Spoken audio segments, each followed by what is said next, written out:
All right, this is News 14 Carolina meteorologist Matthew East. Thanks for clicking on to East's weather video. I wanted to cut a quick weather video mainly dealing with this weekend storm system. First of all, let me start off with a look at the Thursday evening map. This is off of the 12Z run just in-house here of the GFS model. And we will have a frontal boundary finally sagging through our area tomorrow. That'll bring us the chance for some showers as we go through really tomorrow afternoon, Thursday afternoon there into tomorrow evening. Unfortunately, rain amounts look very, very light. Won't help much at all with the drought, but if you're sort of tired of this very, very nice, frankly, December weather, very above average temperatures, record-breaking warmth, that'll be coming to an end as that boundary slides on through. Now let's fast forward. This is again the 12Z run of the GFS valid Saturday morning.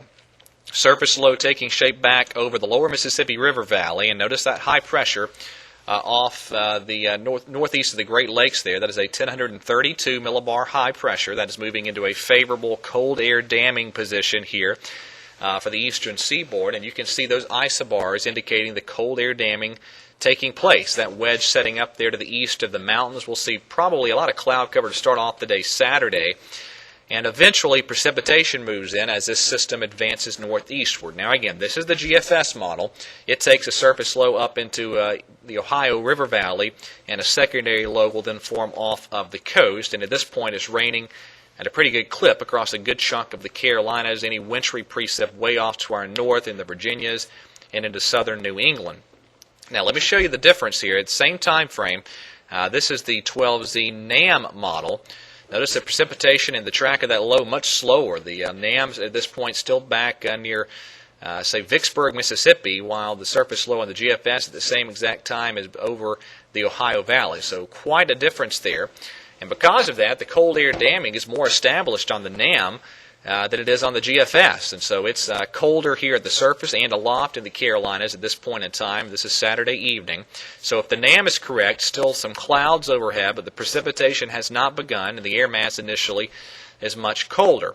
So my thoughts on this system, I still am leaning toward this being, at least outside of the mountains, a mainly rain-producing system. But with that said, I'm going to continue to look at the possibilities here with the NAM. Now, although the NAM at 84 hours is certainly less than reliable, but it is showing if this system does move a little slower than the GFS and the European and most modeling is predicting, certainly that cold air damming signature and the wedge could get more firmly established, maybe some colder temperatures, maybe a little higher chance for some wintry precip by Saturday night into early Sunday. Again, probably an all rain scenario, but I'll give credence to the possibility that the NAM is indicating here that if the system moves slower, the high pressure builds into the New England states stronger and in a more impressive fashion before the precip arrives than if the system moves at a quicker clip as indicated by most other modeling. Back to the GFS.